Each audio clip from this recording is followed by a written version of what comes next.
वरना सारे काम एक साथ सिर पर आ जाएंगे। करता हूँ, आज निमंत्रण पत्र छपने के लिए देकर आया हूँ। रंग वाले के पास जाना नहीं हो पाया।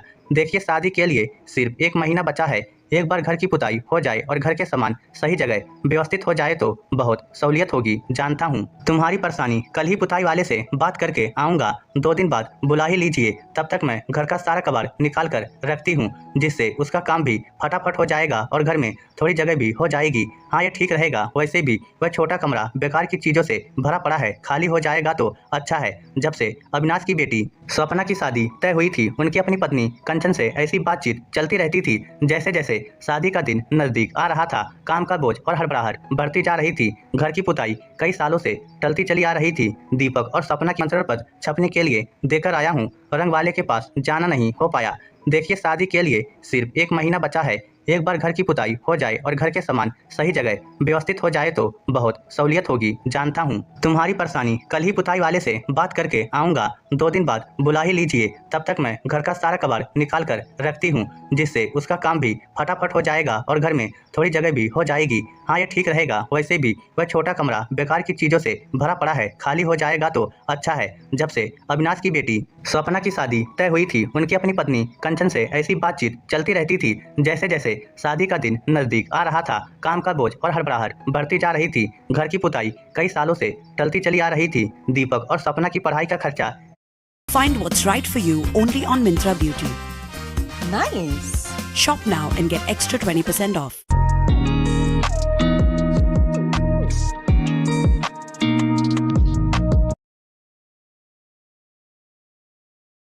का खर्चा, रिश्तेदारी में शादी ब्याह, बाबूजी का ऑपरेशन वगैरह ऐसी कई वजहों से घर की सफाई पुताई नहीं हुई थी। मगर अब इसे टाला नहीं जा सकता था। बेटी की शादी है, दोस्त रिश्तेदार सभी आएंगे और तो और लड़के वालों की तरफ से सारे बाराती घर देखने जरूर आएंगे। अब कोई बहाना नहीं चलने वाला।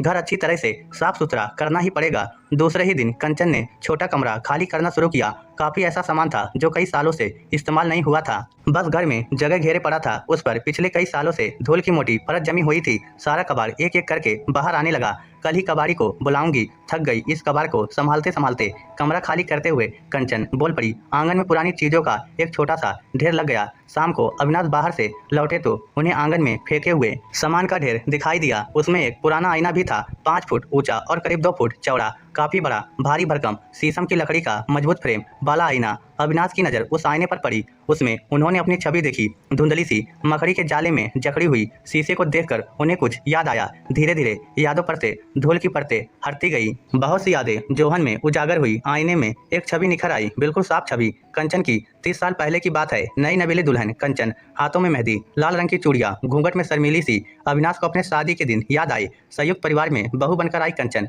दिन भर सास, चाची सास, दादी सास, न जाने कितनी सारी सासों से घिरी रहती थी। उनसे अगर फुर्सत मिलती तो छोटे ननद देवर अपना हक जमाते। अविनाश बेचारा अपनी पत्नी का इंतजार करते करते थक जाता। जब कंचन कमरे में लौटती तो बुरी तरह से थक चुकी होती थी। नौजवान अविनाश पत्नी का साथ पाने के लिए तड़पता रह जाता। पत्नी को एक नज़र देख पाना भी उसके लिए मुश्किल था। आखिर उसे एक तरकीब सूझी। उनका कमरा रसोई घर से थोड़ी ऊंचाई पर तिरछे कोण में था। अविनाश ने यह बड़ा सा आईना बाजार से खरीदा और अपने कमरे में ऐसे एंगल कोण में लगाया कि कमरे में बैठे बैठे रसोई में काम करती अपनी पत्नी को निहार सके। इसी आईने ने पति पत्नी के बीच नजदीकियां बढ़ा दी। वह दोनों दिल से एक दूसरे के और भी करीब आ गए।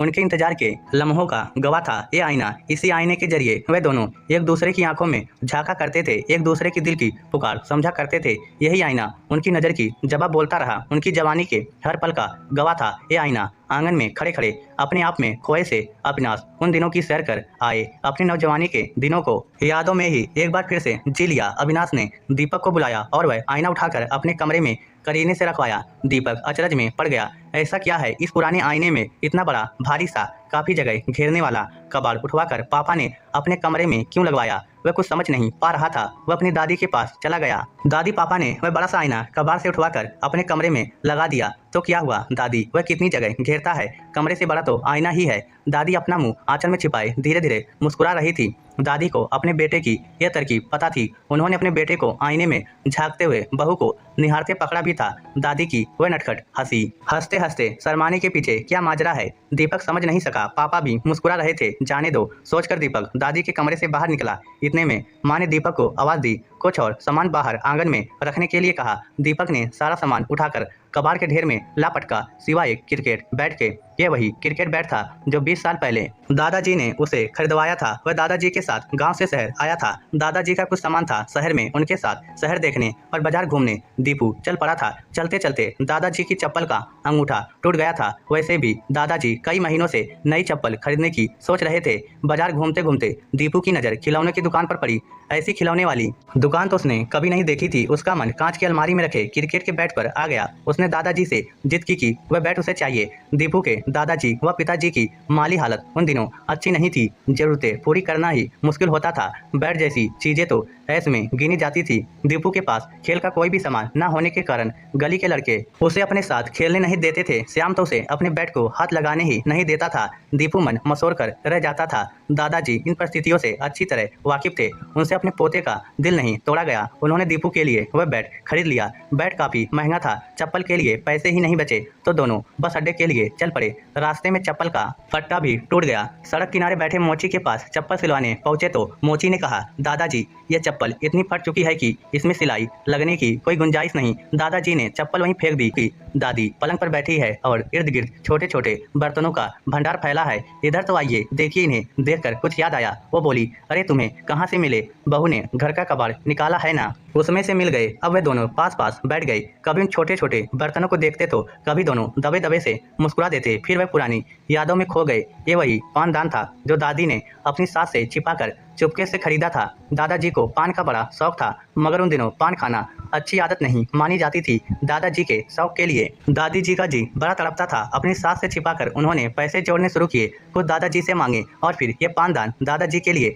खरीद लिया। चोरी छिपे घर में लाई की कहीं सास देख ना ले। बड़ा सुंदर था पानदान। पानदान के अंदर छोटी छोटी डिब्बियाँ, लौंग, इलायची, सुपारी आदि रखने के लिए छोटी सी हंडिया, चूने और कत्थे के लिए हंडियों में तिल्ली नुमा कांटे और हांडियों के छोटे से ढक्कन। सारे बर्तन पीतल के थे। उसके बाद हर रात पान बनता रहा और हर पान के साथ दादा दादी के प्यार का रंग गहरा होता गया। दादाजी जब बूढ़े हो चले और उनके नकली दांत लग गए तो सुपारी खाना मुश्किल हो गया। दादी जी के हाथों में भी पानदान चमकाने की आदत नहीं रही। बहू को पानदान रखने में कोई दिलचस्पी नहीं थी, अतः पानदान स्टोर में डाल दिया गया। आज घर का कबाड़ निकाला तो दादी को यह पानदान मिल गया। दादी ने पानदान उठाया और अपने कमरे में ले आई। इस बार सास से नहीं, अपनी बहू से छिपाकर थरथराती हथेलियों से वह पानदान संवार रही थी। उन छोटी डिब्बियों में जो अनकहे भाव छिपे थे आज फिर से उजागर हो गए। घर के सभी सदस्य रात के समय अपने अपने कमरों में आराम कर रहे थे। कंचन, अविनाश उसी आईने के सामने एक दूसरे की आंखों में झांक रहे थे।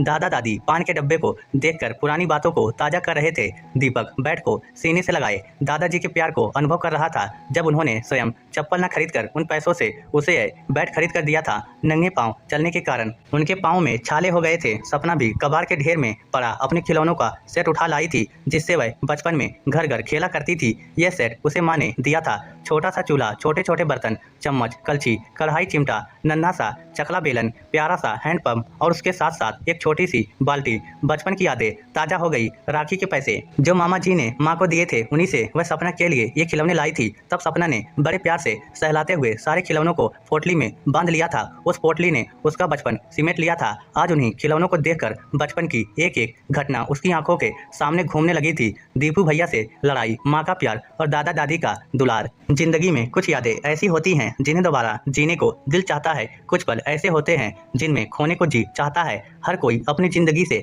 ऐसे पलों को चुन रहा था। यही पल जिंदगी की भाग दौड़ में कहीं छूट गए थे। ऐसे पल, ये यादें जिन चीज़ों से जुड़ी होती हैं वह चीज़ें भी कबाड़ नहीं होती। इस स्टोरी को लेकर आपकी क्या राय है? नीचे कमेंट करके हमें जरूर बताइएगा। धन्यवाद।